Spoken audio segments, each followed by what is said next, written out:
Okay, now we move directly to our first session, Catalyzing Innovative DRE Solutions for Asia and the Pacific. This session sets the context for our discussions today.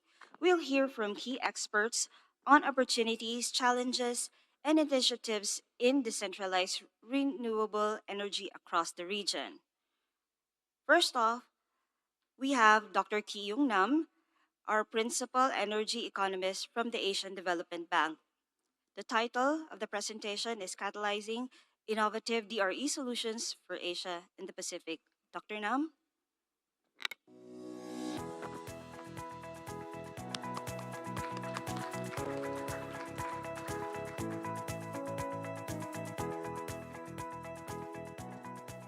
Good morning, everyone, and then thank you for coming over to this joint workshop where we identified four of our institutions, came out with a kind of DRE systems. All the reasons and challenges that we have in terms of DRE.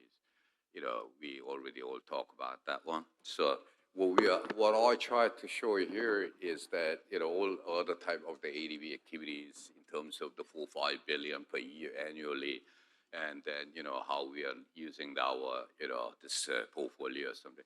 But here regarding the DRE solutions, believe it or not, that all this our portfolio is very little amount of the in terms of the volume is going into the DRE solutions actually. The reason is because it is wide scattered and those kind of, other challenges. So you all know that, there are a lot of challenges, but I would like to just to highlight, we all know about that one, about the, opportunity and challenges.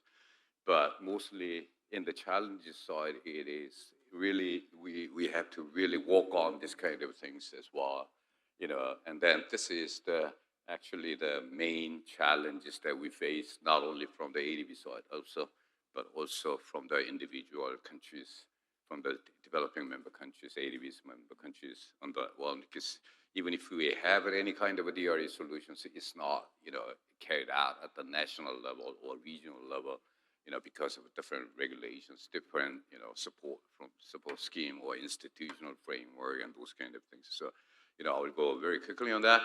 So I would like to just highlight a couple of projects. I know there are some of the DRE projects that the ADB carried out.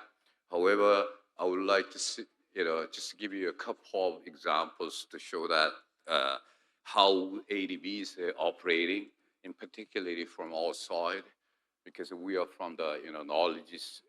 I'm sitting in the front office with the Prianta. So what we do is not through mainly through the technical assistant, but we have other trust funds that we use that for even not only from the technical assistant, but also the grant component on the investment to come out with some of this pilot testing. So what I would like to just to show, we all know that one, so I don't want to go into that one. You can have our PowerPoints later. So I'm just highlight a couple of recent pilot projects that we have conducted. And the whole idea of the pilot projects is, the objective is clear. We do something innovative technology as well as an innovative business model in terms of the operation and maintenance, so to say, and how we are working together, who are the involved partners, that who can really, for the sustainability of the pilot, physical project itself. So the whole objective is we will do only one type of the pilot projects in one country, and then with the aim is to replicate or even scale up to the national level. So first one is I think KEA has also mentioned about the Cobrador Island. That was it. It's a very similar here. I'll just give you very brief on that one. It was inaugurated 2019. It's a specification all about this Maladison project. It's a small island. They were hooked with a diesel power plant. And then we just changed that whole thing to the 50 kilowatt solar PV system. And then we introduced a lithium ion battery of 270 kilowatt, the capacity. And then it was backed up by the 54 kilowatt diesel in case of, okay, because And then another difference is here is that, we introduce also pre-meters, prepaid metering system, to reduce the, so to say, the massive commercial loss in that sense. And the good thing about that, this prepaid meter is that even in case of the Philippines, that you have a lot of them, they are working outside abroad, and remittance is about 30% of the Philippine GDP. So, what they do is even abroad, they can use it through their phone that they can load, so to say, the meters so that the families in the island, they can be, get the electricity, and then the use of not to, overuse of the electricity whenever turn it on or the things. So you know, this was that kind of thing. Good thing about in terms of the business model was, this is our VP, former VP Bang Bang, was mentioning about that. This is actually public-private as well as a people's business model. When the equipment was coming up, arrived, even the community was, we said challenges from the community acceptance or something. But the thing is, all the community actually, they carried up all the equipment to the top of the mountain, and they all think that this is the ownership is with them as well. So they took very good care of the whole thing. We conducted a socioeconomic assessment of that one. A report is, I think it is available, but only negative aspects of that was because of that they get the 24 hours of electricity. All economic aspects, it was all fine as we expected. The only thing that we didn't expect, all the education, school, everything, the only thing that we did was that they increase the number of the night gathering. They could not sleep. That's why there was some kind of, among the, community, there was some of challenges. Otherwise, everything was okay. And then, as expected, and this is the Sri Lanka one, which Priyanta has mentioned, that this is the first project, which has a various objectives, broader objective, but what it did is the 1.5 millimeter, 1.5 meter elevated, so to say, semi-transparent solar panel. This is actually the one which is the kind of a cross-sectoral pilot projects that we have conducted and inaugurated last year. It was the 85 kilowatt peak.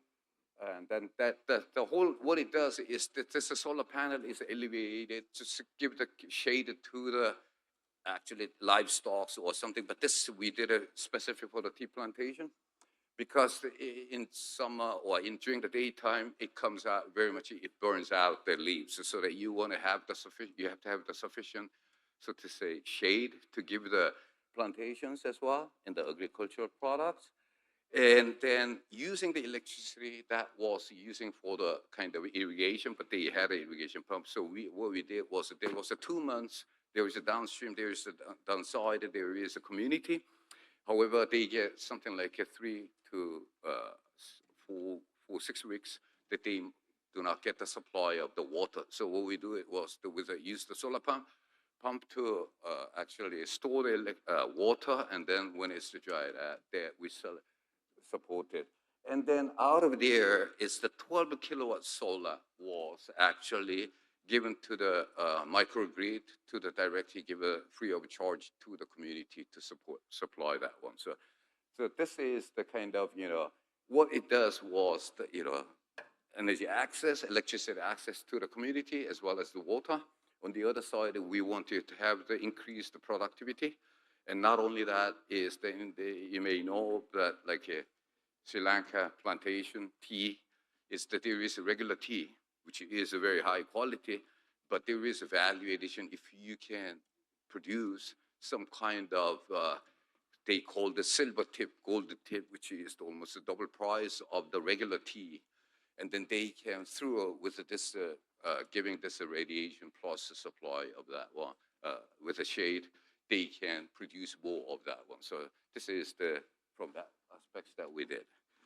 And then third one is just one that he was mentioning. This is not the electricity, but it is a little bit different. what it does is that actually use the cooking oil because of the health issue as well as downstream wastewater, because they just throw away. And then in Laos, PDR, and many of the DMC countries, they don't have these regulations that you are not, all this establishment, that you're not allowed to use only one time of the cooking oil. After you use that, like in McDonald's or any of that, you have to actually throw away, but it doesn't. Like in case of Europe, in case of some of this the OECD countries, I'm quite sure that in Singapore as well, you're not allowed to use it 2 times. I mean, because it gets acid. So it's not good for the health and everything. So, but they are using it. So what we, this pilot project is what we do is that you are taking the, you're collecting all the used cooking oil from the establishment, and then you're mixing with methanol, and then some additive with sodium. And then what it does is that it generates biodiesel. It looks at, it's a per batch is about 380 liter capacity. We said about 400. Initially, we wanted to do the 500 liter, but it is the batch, per batch is the 380 liter. And then of the used oil, and then we have this processing unit has the 2. One is the dry processing, the other one wet processing. And then what it does is it comes out about 90% of that. The reason is it's not because of used cooking oil, 90% or 95% is coming up, but because of the methanol that you're putting in everything. So you're getting the biodiesel about roughly 360 liter. And then you can use for the electric, use that this, they do have this construction, it's a state-owned company. We put it in their, storage of that one. We converted the storage to put that one. So they are using for their construction equipment, they use biodiesel. And then also their own kind of vehicles, because the Laos doesn't have at the moment, tariff or any, the biodiesel is not a market. So they are working on those kind of things as well. So good thing about that one is, so they are taking that from that advantage, because they are cost, electricity and everything, labor. And then on top of that, we have the, glycerin, roughly about batch 75 liter of glycerin, which you're using for the soap or any kind of cosmetics or something. So they are making use of that. The whole business model is that they are the ones that who are doing the operation maintenance from the recovering the cost from that part of that one. So that is the pilot projects that we do. And some of this, we are hoping this one to be implemented as a proper portfolio, while the Sri Lanka case or the other cases in the Philippines, we have already various, so to say, investment projects in the, scaled up projects of that one. So, it's just highlighted, because obviously that we did also pilot project on the,